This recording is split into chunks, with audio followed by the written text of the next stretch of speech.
no toys, stereo equipment gone, all of this stuff gone. It's like, yeah. And Mike, why? You know, you can just do a deal, you know, just one. I said, no, I'm not doing it. I'm not going back. I'm not going back to that. I kept finding myself in these situations. All of a sudden now, mindset, thinking, okay, now that I'm out of this drug business, I'll go on with my acupuncture practice. He has a lot of fun. I figure it this way. Whenever Baba needs a chuckle, he just tunes in to see, let's see what Mike's doing today. I get a good laugh. See what hoops I've got him jumping through today. All of a sudden, I was teaching at an acupuncture school. I had a practice. All of a sudden, gone.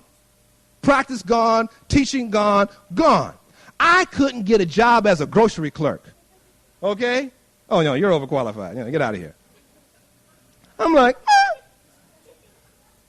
I found myself, I remember one day, I was broke, didn't have any money, no prospects of getting any money. My rent was late, car note due, and I'm worrying. Then I say, okay, he told me not to worry. He told me not to worry. If it's God's will that I have to give up my car and I have to give up this apartment, fine. I'm not going to worry about this. And I went to bed. About 1, 2 in the morning, my phone rings. A friend of mine, Mike, how are you doing? Do you need some money? How much do you need? Come over to my place tomorrow and get a check. Not only did this friend give me the money I needed to pay my immediate bills, she was a vice president for a company and made a job for me.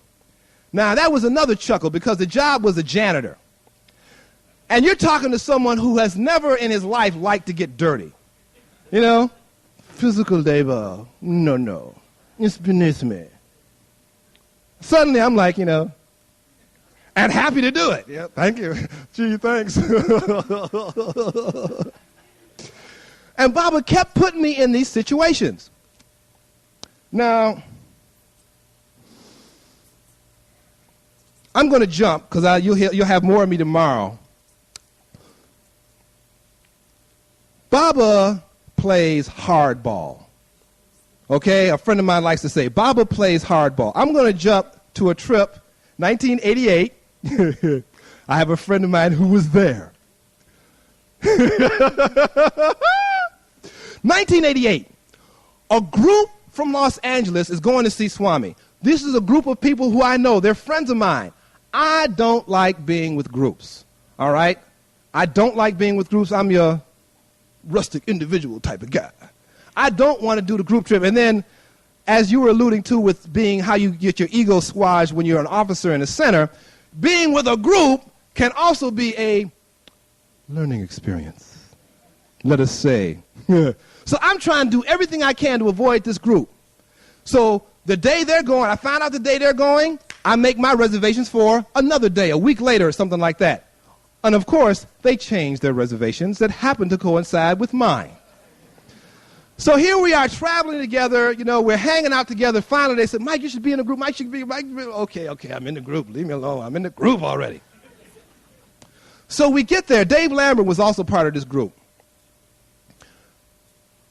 18th of December, I think it was, 11th of January, at Prantinilium, Dave asked Baba for an interview for the Los Angeles group. Baba says, how many? 11? Go. All right. Yes. It had been a while since I'd been in the interview room, right? So I turn to get my bag, and as I pick up my bag and turn, Baba is standing over me. You sit down.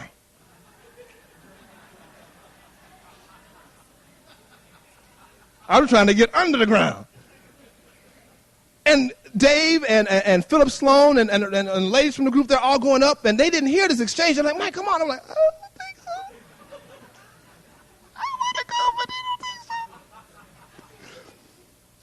so. So Baba walks down, and my mind starts to jerk me around.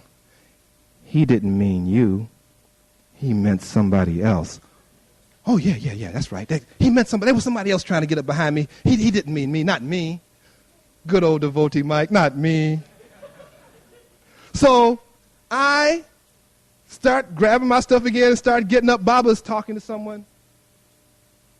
You sit down. It's me. It's me. The rest of the group, they go in and have their interview. They come out, everybody gives me Vibhuti. Oh, poor Mike, here you go, have a little Vibhuti, Mike, Consolation prize, That was the warm-up. Okay? A week later, we're at Whitefield. Baba set me up good. That morning, there was this devotee from Singapore, a guy named Charles. It was his first trip, and I had been, queuing him in on things, so, you try to help people on their first trip. So he said he's very grateful. So he thanks me, and he says, Baba is so lucky to have a devotee like you.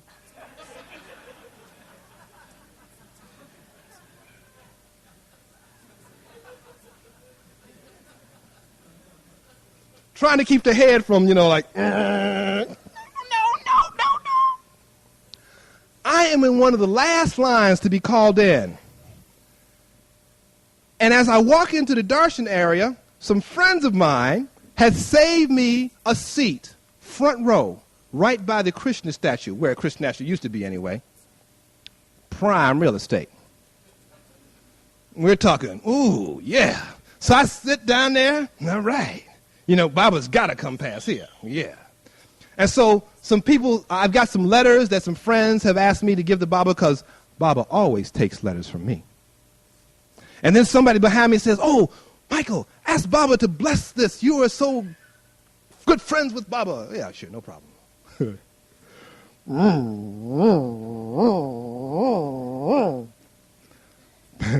Baba comes out. He walks over, stands about 10 feet away from me. He looks at me and he says, he turns to the Sabadal. He says, that man in the blue sweater, very bad man.